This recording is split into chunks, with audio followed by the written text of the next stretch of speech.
We have some breaking news. Yesterday, the MLBPA and the league representatives met up.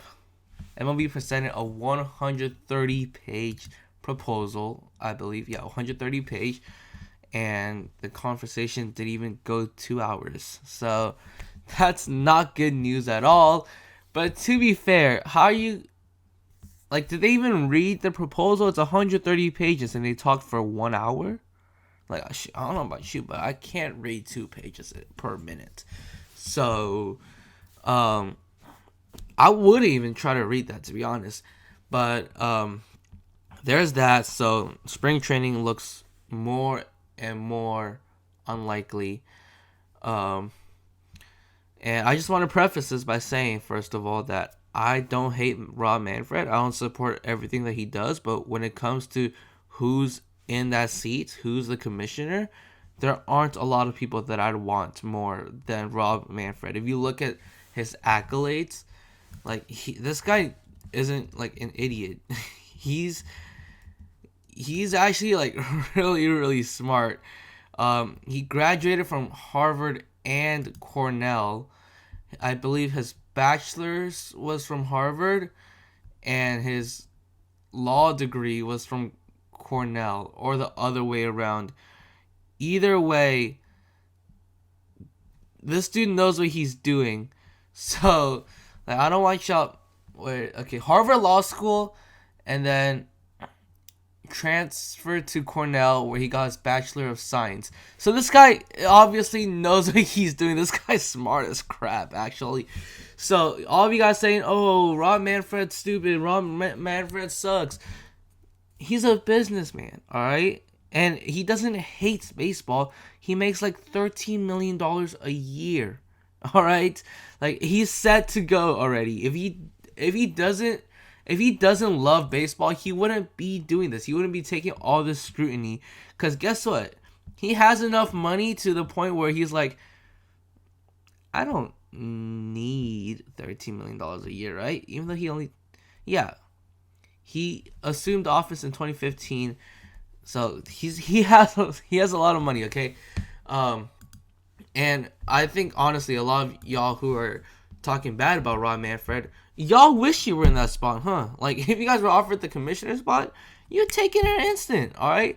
So I'm not gonna lie, I want to be in that spot too. I really do. So I'm not gonna start bad mouthing my potential predecessor. Like, can y'all be a little smarter?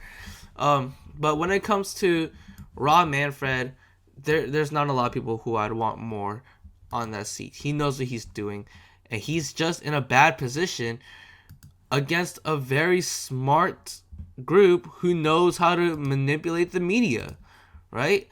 But there are things that need to be addressed.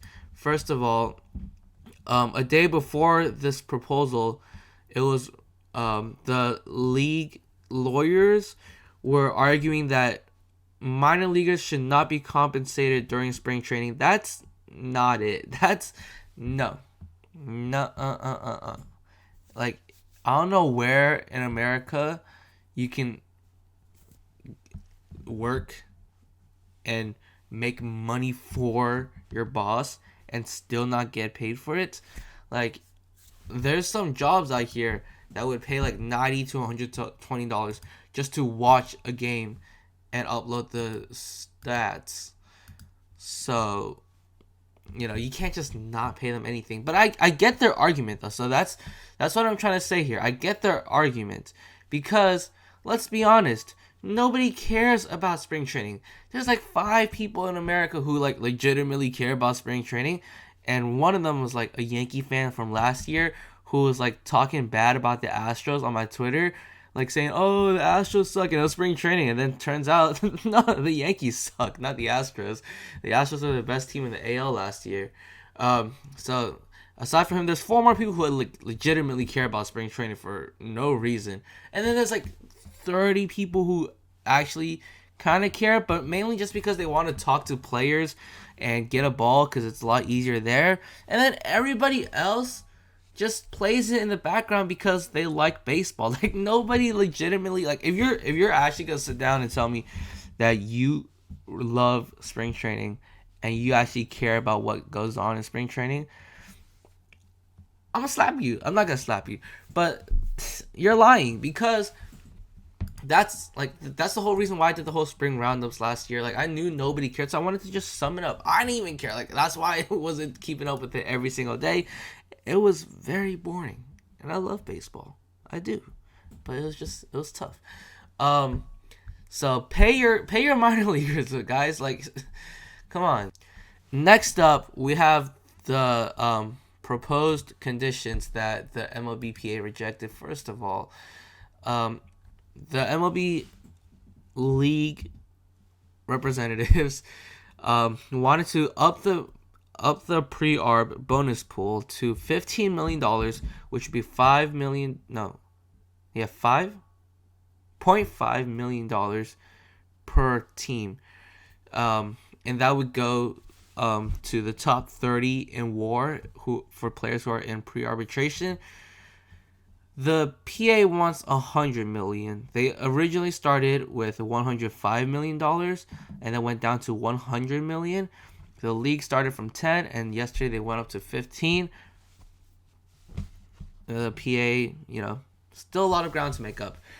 And then next up, they had they offered to raise the minimum for players with 2 years or more from $700,000 to $725,000.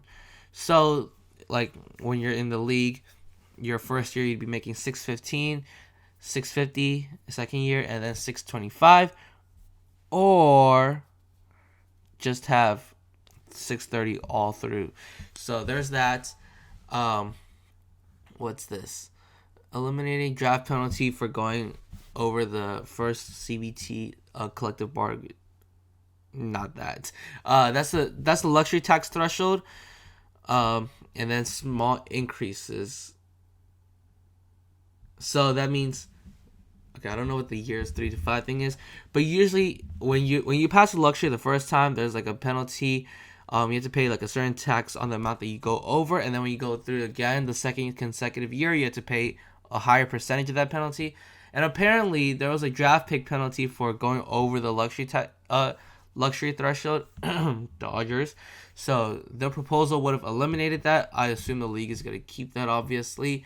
And to prevent service time manipulation, they offered to give 2 draft picks instead of just one from before.